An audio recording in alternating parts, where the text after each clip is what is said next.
This is Tradle, the humanoid by Weave Robotics that's folding laundry for businesses in the Bay Area now, and has plans to tidy up for some hotels soon, too. We're shipping to our first home customers in 2026, and we are live in businesses now in 2025.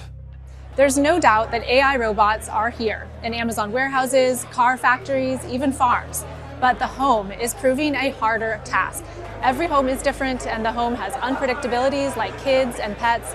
Plus, there's the issue of privacy and safety. Robot falls over, loses power, the battery goes dead. There's a lot of bad things that can happen in a home and in a factory, which is why you don't see any robots, at least in the United States, or any humanoid robots working side by side with people yet. Still, companies like Unitree out of China and 1X in the US are betting that people want robots in their home. 1X's $20,000 Neo robot is available for pre-sale now, although it has to be teleoperated by a human. I don't think they're quite here yet, but I don't think they're too far-fetched of an idea. We saw some humanoids at CES and went to the second annual Humanoid Summit in Silicon Valley to ask robot developers and industry experts, are in-home robots really ready for the mainstream, or will they still be in demo mode for years to come?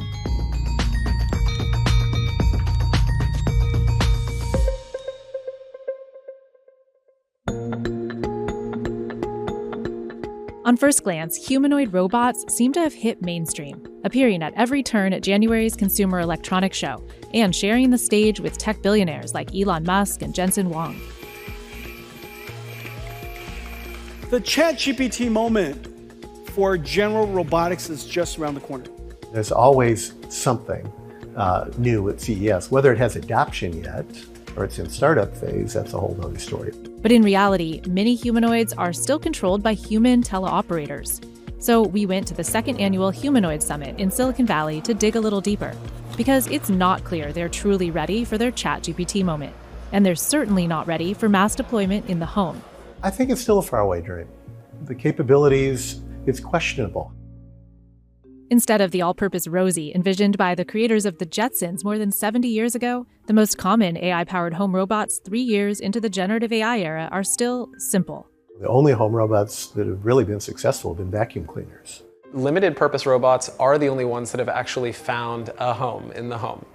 And I think that is because the world is so dynamic and so complex that it really helps to be the master of one trade. Only 2 or 3 of the 60 or so exhibitors at the Humanoid Summit were focused on the home.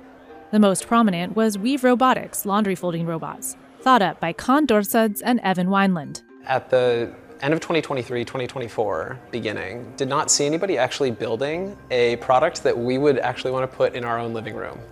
And we set out to build Weave. Weave's Tradle is already deployed in some laundromats, and Wineland says they're in talks with hotels for ordering a coming model that will also tidy up floors and surfaces. The consumer-level model, Isaac, can be reserved now. At CES, LG's humanoid serve-bot, Cloyd, showed off doing laundry too.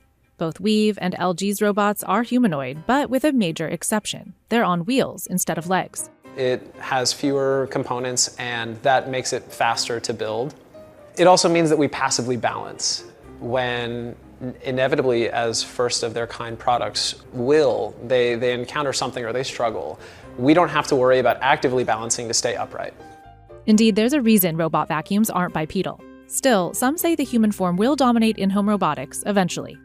Our world is made or built for humans. We have ladders, we have stages, we have stairs that are suitable for human forms to do. And secondly is that robots need data. In order to collect those data, it will be the best to use existing human data and retarget to the robot. But today, humanoids are still making some embarrassing mistakes, like when Russia's first AI-powered humanoid fell on stage during its debut. Instead, most humanoid robots operating today have been quietly deployed in factories or warehouses. Those are pretty much confined environments. They're structured. Home is very unstructured. You can't plan for a child running into the robot or the robot running over a pet. The biggest US companies in humanoids include Agility Robotics, which says its Digit robot has moved more than 100,000 totes for logistics company GXO, although it's been stuck in testing mode at Amazon warehouses for more than 2 years. Tesla's Optimus is designed for industrial uses first, although it failed to launch as planned in 2025. Boston Dynamics' Atlas is being trained at a Hyundai factory and will now integrate Google's Gemini AI models too.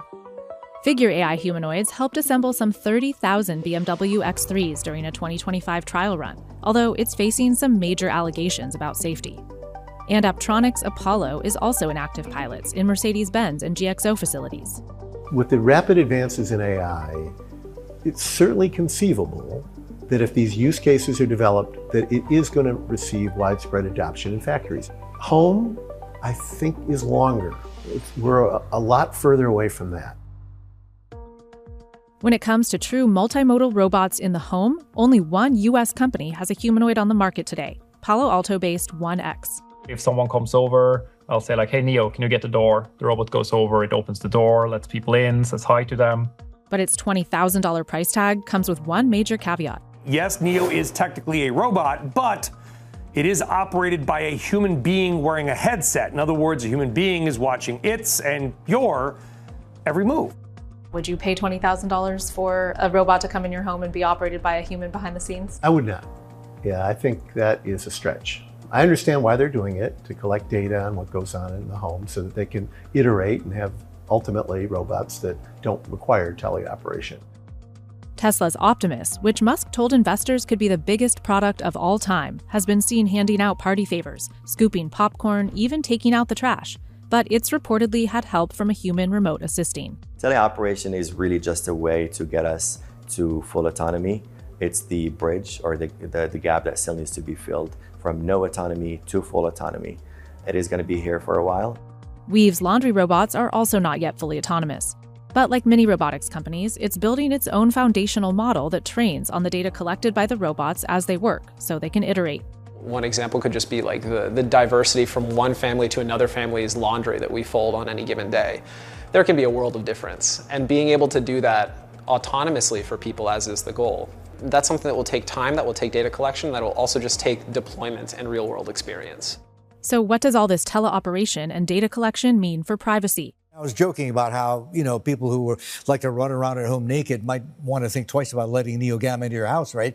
What about privacy, though? This is going to be a huge issue if teleoperators are involved.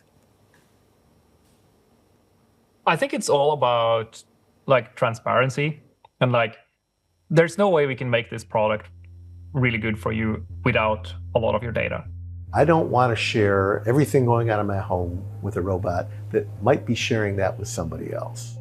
Still, some say robots don't introduce any new privacy concerns. I think there are a lot of devices in our homes today that are listening to what we're doing, from our phones to our smart speakers, etc. This is really just an extension of those machines. Another reason for teleoperation is safety. Experts told us not much is known yet about what guardrails will protect against dangers like hacking a robot to do dangerous tasks or mechanical malfunctions. What would happen if something goes wrong with your child or your elderly parent? So we developed the first American National Robot Safety Standard back in 1986. Now, with new form factors, we did it with collaborative robots, we did it with mobile robots, we're working on it with humanoids. Critical. In China, there's been a major push to accept humanoids, risks and all. China is working toward getting as much data as you can in the real world. That's why they're pushing deployment of humanoids. We're not doing that yet here in the US. They want to get the population excited about them. And this is a wide open space right now. It's not clear which country is going to win. China-based Unitree is generally considered the leader in the humanoid market, with its $70,000 G1 Koid sold in the US by New York-based distributor RoboStore. This is today. Now, it is operated by a human being via remote control. XPeng's Iron looked so realistic when it debuted in November, the Chinese company cut open its leg on stage after crowds accused it of having a human operator inside. And the Walker S2 by China's UBTech says hundreds of its humanoids have been deployed, including on production lines of Chinese car makers like BYD. The next generation is just going to grow up with these machines as whether we accept it or not. For now, most humanoids are not focused on the home. Accomplishing tasks with enough speed and efficiency to make the price tag worthwhile remains a challenge. Weave's robots, for instance, fold much slower than a person, which is why the first humanoid robots to take off in the home may be for entertainment. Did you tell R2-D2 you're going to be here? Did you? And C-3PO? We spoke to two companies working on that, both based in China. They have language model deployed so they can voice interact, chat with children, and even teach them different classes. It's like a pet, like a teacher of your children. Booster's K1 starts at $6,000 and High Torque's Pi at $5,000. And so far, both companies say the only customers are robot enthusiasts or developers. It's called character humanoid robotics. It is what's going to enable homes to have humanoids at home for the first time in a form that caters more to children and whatnot. And then when more safety guardrails, when more societal acceptance occur, then we're going to see more of these humanoids at home. In-home multimodal robots may first find footing for specific purposes, like elder care. If there was a robot capable of lifting somebody up, whether it be in a facility or in a home, or getting them in and out of the shower, that would be a big advance. I don't know how close we are to that. As for when, some predict humanoid robot orders will explode in 2026, while others think it'll take much longer. How many years before they might be in homes everywhere, smart, autonomous? Maybe next year, I think. Humanoids robots will just be like the computers in 1980s. They will enter every single household, and this is a really market with a lot of potential. It will take at least maybe 5 years from now. Dexterity is an issue, safety of course, but all these issues, it's just not clear that it'll ever happen. I'm somewhere closer to more than a decade in our homes.